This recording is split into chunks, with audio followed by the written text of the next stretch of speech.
Katie the math tuber channel में आपका स्वागत है। तो यहाँ हम बात कर रहे हैं air force X and Y group की पार्ट नंबर 3 की।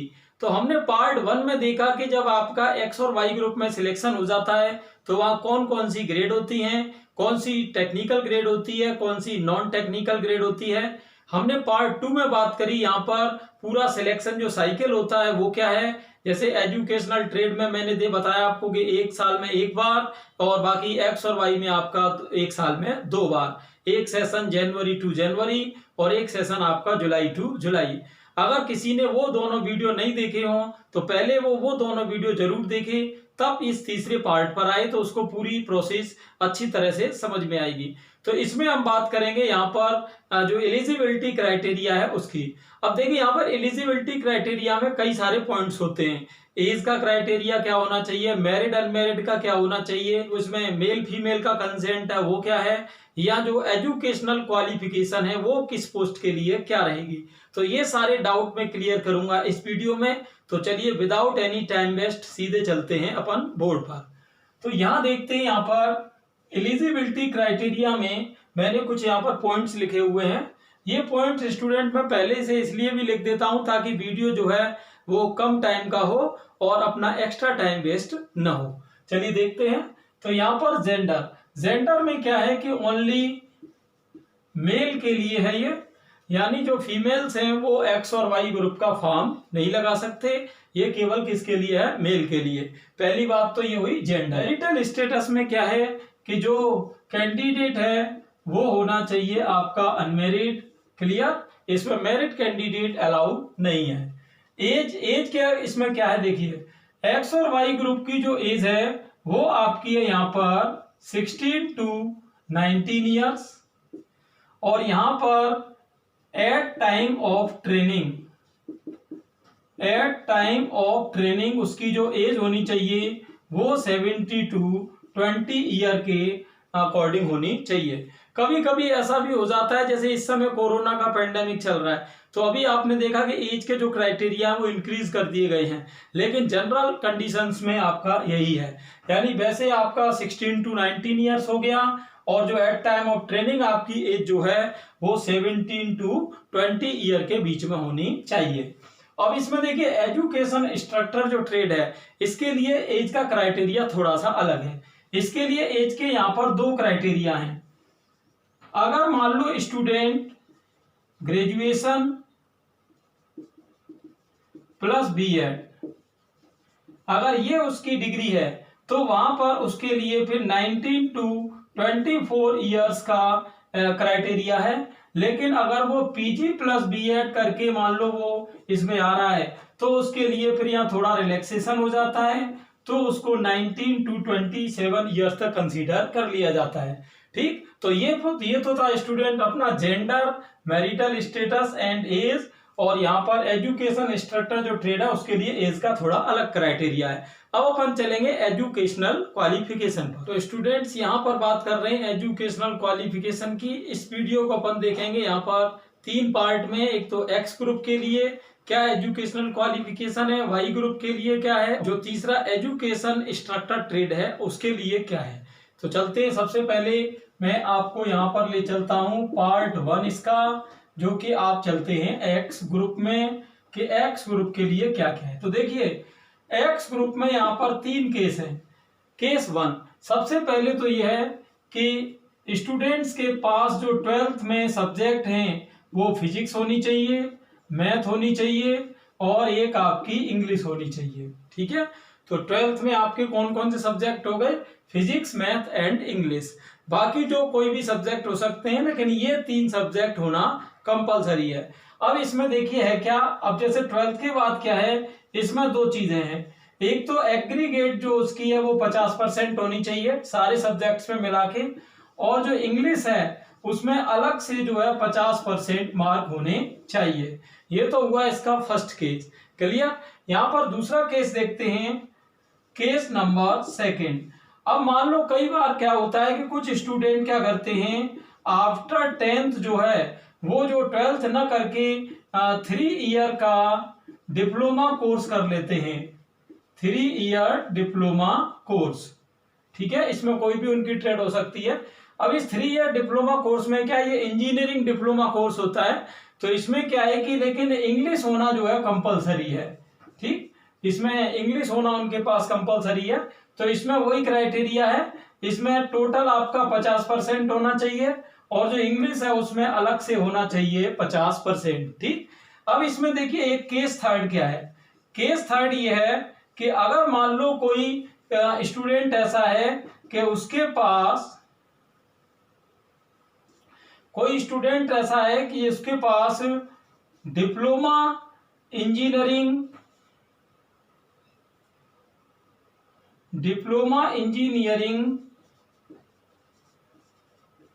कोर्स तो उसने किया है लेकिन उसके पास इंग्लिश जो है नहीं है।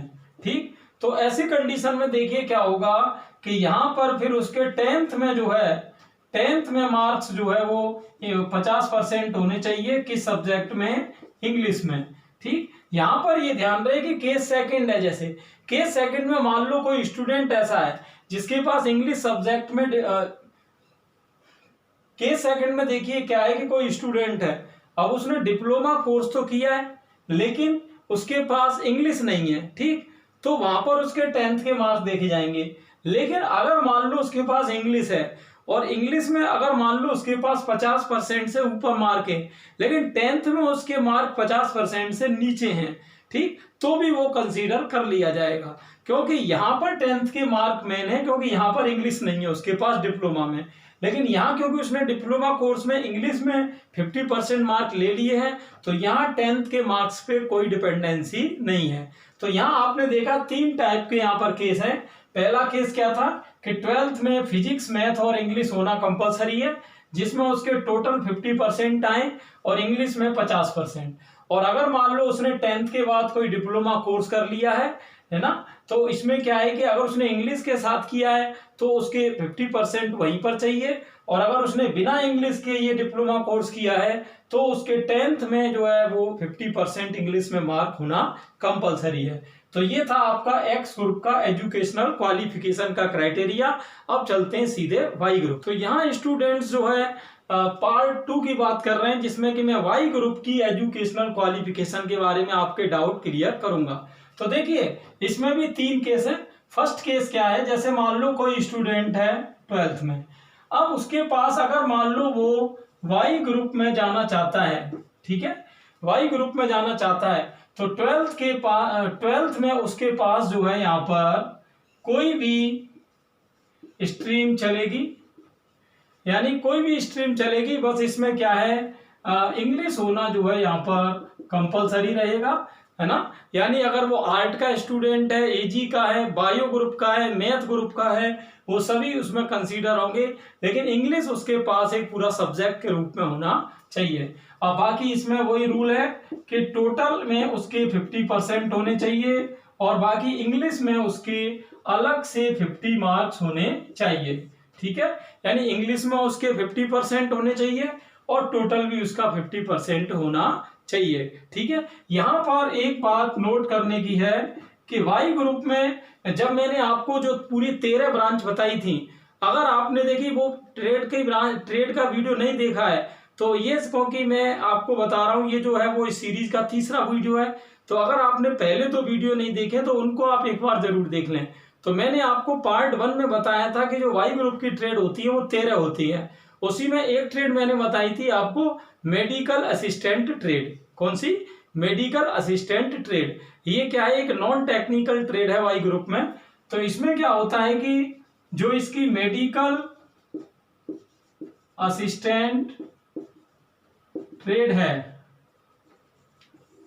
जो इसमें मेडिकल असिस्टेंट ट्रेड है, इसमें क्या होता है कि आपका जो है वो सब्जेक्ट कुछ इस तरह से होनी चाहिए, PCB एंड E।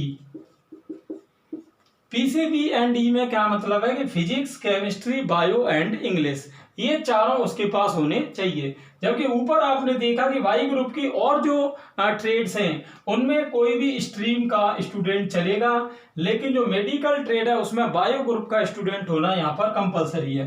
केस 2 देखते हैं।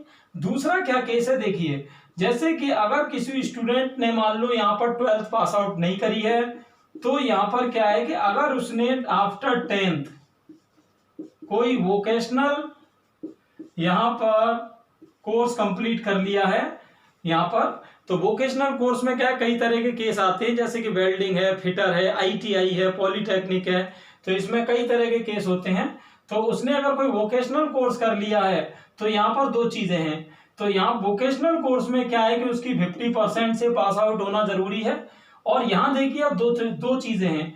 अगर उसने मान लो यहाँ वोकेशनल कोर्स इंग्लिश के साथ किया है तो उसके इंग्लिश में भी 50% मार्क आना जरूरी है।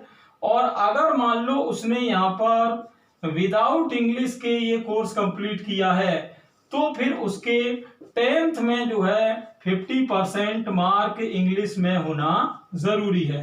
ठीक है ना, यहां पर ये ध्यान रहे, ये मार्क किसके हैं, जो वोकेशनल कोर्स इंग्लिश के साथ किया है उसमें 50% है। और अगर वोकेशनल कोर्स में उसके पास इंग्लिश नहीं है तो फिर ये 10th में देखे जाएंगे कि उसके 50% मार्क है कि नहीं है। तो ये पूरी पिक्चर थी स्टूडेंट्स किसकी, वाई ग्रुप की। अब एक इसमें तीसरी ट्रेड और है आपकी एजुकेशन इंस्ट्रक्टर ट्रेड, उसमें देखते हैं कि उसके एजुकेशन क्वालिफिकेशन के। तो स्टूडेंट इसमें पार्ट 3 देखते हैं इस वीडियो का कि एजुकेशन इंस्ट्रक्टर जो ट्रेड है उसमें एजुकेशन क्वालिफिकेशन किस तरह रहेगी।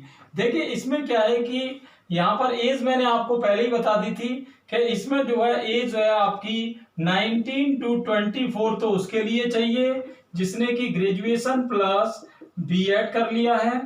और दूसरी बात कि 19 to 27 उसके लिए चाहिए जिसने पीजी प्लस बीएड कर लिया है। ठीक है ना, ये तो अब इसमें एजुकेशन की क्वालिफिकेशन है वो देखते हैं। एजुकेशन का देखिए इसमें क्या है कि आपके पास जो आपका यूजी है या पीजी जो आपने किया है उसमें आपकी 50% होनी चाहिए और जो आपका बीएड है उसमें भी 50% होनी चाहिए। क्लियर है ना। और इसमें यूजी पीजी से पहले आपने जो 12th की होगी उसमें इंग्लिश में आपके 50% मार्क आना जरूरी है। तो यहाँ पर ये एजुकेशन क्राइटेरिया हो गया किसका, एजुकेशन इंस्ट्रक्टर ट्रेड का। अब यहाँ पर देखिए क्या है कि मोस्टली क्योंकि ये एजुकेशन इंस्ट्रक्टर ट्रेड जो है वो एक टीचिंग से जुड़ी हुई है और एयरफोर्स में क्या है कि इंग्लिश का बहुत बड़ा रोल है, तो मोस्टली इसमें जो मौका दिया जाता है वो साउथ स्टेट जो है आपकी, जैसे कर्नाटका हो गई, आंध्रा, तमिलनाडु, केरला, इनको जो है इसमें मौका दिया जाता है। और इसकी जो भर्ती भी है वो साल में 2 बार नहीं आके 1 बार ही आती है। ठीक है ना। तो स्टूडेंट यहाँ पर ये था अपना पार्ट नंबर 3। तो अब तक मैंने जो इस सीरीज के 3 पार्ट बनाए हैं उसमें मैंने आपको पार्ट 1 में बताया था कि ट्रेड कौन कौन सी होती है, दूसरे पार्ट में मैंने आपको बताया कि कब फॉर्म आते हैं, कब रिजल्ट आता है, कब ट्रेनिंग आती है, आपकी ट्रेनिंग कहाँ पर होगी, ये सारा कुछ था। और पार्ट 3 में मैंने आपको बताया कि आपकी एजुकेशन का क्राइटेरिया क्या होने चाहिए, आपकी एज क्या होनी चाहिए, मेल या फीमेल का क्राइटेरिया क्या होना चाहिए। तो इन 3 पार्ट में लगभग अपन ने काफी सारे डाउट आपके क्लियर कर दिए हैं। आगे अपन का जो 4th वीडियो आएगा उसमें मैं आपको पेपर का जो पैटर्न है वो डिटेल में बताऊंगा और कैसे आप उसको क्रैक कर सकते हैं, इसकी शॉर्ट ट्रिक्स भी आपको बताऊंगा। ठीक, तो आपको वीडियो अच्छा लगा हो तो ज्यादा से ज्यादा स्टूडेंट्स को इसको शेयर करें।